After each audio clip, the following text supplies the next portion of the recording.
When you were growing up, can you now look at the styling of parenting that you were given? I got some licks. Let's put it out there. Parents, grandparents, I got beats. Okay? But when you look now as a parent, you kind of think, oh my gosh, what style of parent am I? Am I that parent that literally lets the child do anything that they want, which is permissive? Do you neglect your child? That's for another story. For those that do. Do you have authority? Or are you that one that is authoritative? Because I believe now there's a difference. Let me know. Hey, it's Marsha B again for another Diary of a Black Mum. So today it's about parenting styles, and I just shared, girl got some licks. And I start to look at and think, okay, what was the parenting style that I was brought up in? And am I now reflecting the same way that I was brought up? Am I now doing the same thing to my children? My parents were very authoritarians. Not very authoritarians. They were authoritarians, but they also had another style of parenting, which is authoritative. So authoritarians are very, I want to say very militant. They've got their rules and you abide by them. And if you don't, there's really severe consequences. Whereas authoritative parents, they've got their rules, but they also have a level of warmth about them. They have a level of understanding, and they also take on the child's emotional thoughts, persona. You know, they actually think about the child as well, alongside still keeping a level of structure and inside the home. So I was blessed with having balanced parents that had kind of two styles in one. Okay. The authoritarian vibe, yeah, I got beats when I did something stupid, nearly burnt down my family home, just being unruly. My childhood was an experience, and I know that my parents probably had stories for days on Marsha B and her behaviour, but it's good to have stories to tell, right? So I look back and think, okay, so as a child, wasn't really a problem child, but I was a challenging child. I like to push boundaries. Okay, so my parents, they were authoritarians, but they're also authoritative.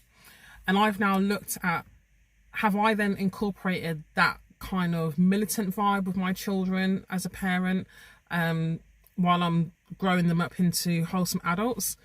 And I have been. I've had that authoritarian vibe or aspect to a certain degree, but I'm also very loving and warmth, and I do take into account, you know, their feelings. And sometimes when I ask them to do something and it didn't go to plan, you know, I'm not going to tell them, oh, you have to sit on a naughty seat because you didn't take, I don't know, the chicken out of the freezer. That's just an example, but hey, there's many other things that you might ask your child to do, and if they didn't do it, you're not going to like literally scream at them. But I've also looked at different levels of parenting that I have done, and I thought I'd probably be like just one style, and I've now realised, having my younger child who is a boy, it's completely different for him. Because I don't know if I'm just being, I don't want my children to say, oh my god mum, you just confessed that the boy is the favourite. He's not the favourite, but I've noticed as my children have grown up and they're in their teens and they're coming into adulthood, I've now got a younger child who's going to be starting school. And we've got, you know, it's very easy for me to just hand him over his tablet and whatever he wants, he gets. And I've noticed, oh my goodness, I've become a little bit of a permissive mother. And then his dad is teaching him in a very authoritative manner. And then he looks at us as if he's saying, hold on. So if I go to dad's going to be, he's got the rules, but he's loving. But if I go to mum, she's going to give me everything that we want, because mum's too easy. Mum's a bit soft. And I've recognised, I'm like, actually, this doesn't help a child. If you're really easy with your child now, it doesn't actually help them when they get into adulthood.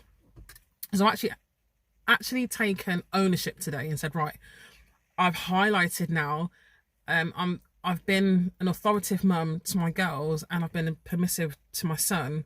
That's got to change, because I want my children to grow up, and when they become adults, they don't become spoiled little brats that when they get into, I don't know, the workplace, like if my son continues how he is, if I don't obviously nip this behaviour in the bud now, he's not a naughty boy, but I notice sometimes he'll cry because he didn't get the tablet to watch in his bed, and I go, no, it's bedtime. And I go, but mummy always give me the tablet.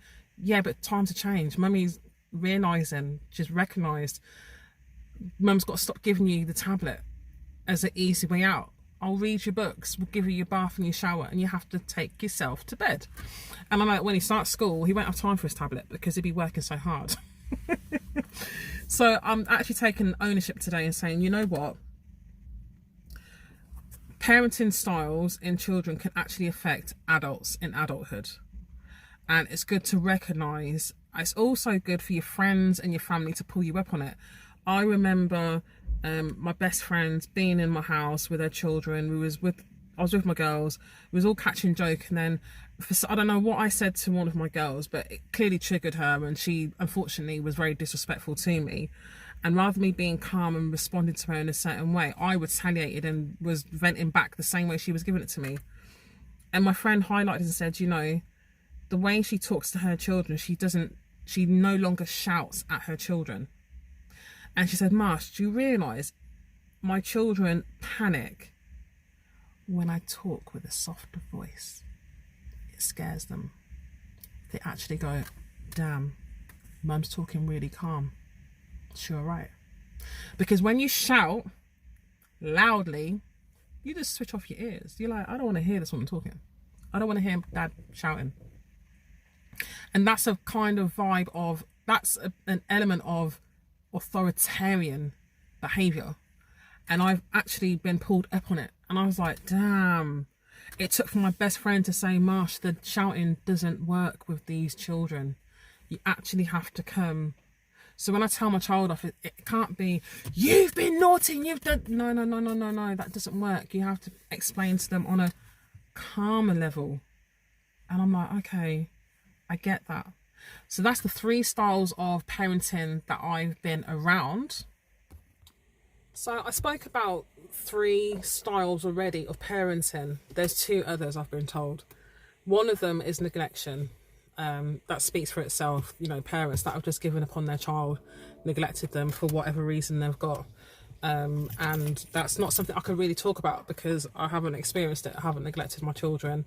I know of people that have neglected their children, given them up for adoption, or, you know, given their children over to the other parent for their own personal reasons.